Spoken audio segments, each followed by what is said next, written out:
Here are the top 10 tips for children and young people's participation. Tip number 1. Treat children and young people with respect. Do things with them, not to them or for them. By repeating back to them what you think they've said, children and young people will see that you're hearing them and that their involvement is genuine. Tip number 2. Don't talk down to children and young people. Speak to them as equals like you would to any other adult.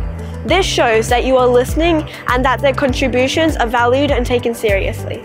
Tip number 3, don't be a try-hard. Children and young people are not expecting you to be cool. Be authentic. Tip number 4, do not make assumptions about what children and young people are capable of. Do not assume that children and young people, because of their age or their circumstances, will not want to engage or make valuable contributions.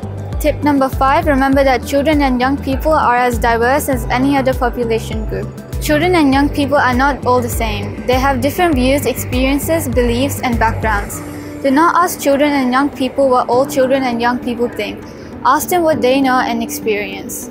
Tip number 6, tell children and young people how they will be involved and always provide feedback. Be clear, realistic, and honest with children and young people about what you're trying to achieve and what is involved in achieving it. Always provide feedback to them on the decision-making process. Tip number 7, be open to new ideas. One of the best things about involving children and young people is that they often have a different way of looking at things.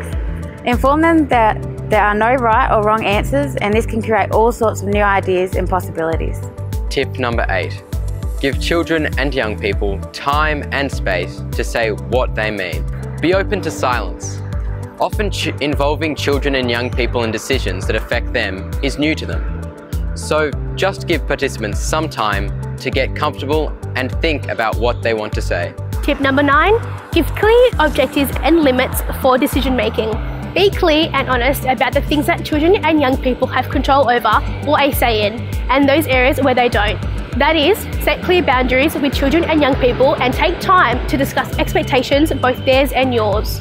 Tip number 10, steer clear of professional jargon whenever possible. If you must use jargon, take time to explain it clearly. Also, take time to explain and discuss different words and phrases related to their participation. To download the participation guide, visit acyp.newsouthwales.gov.au.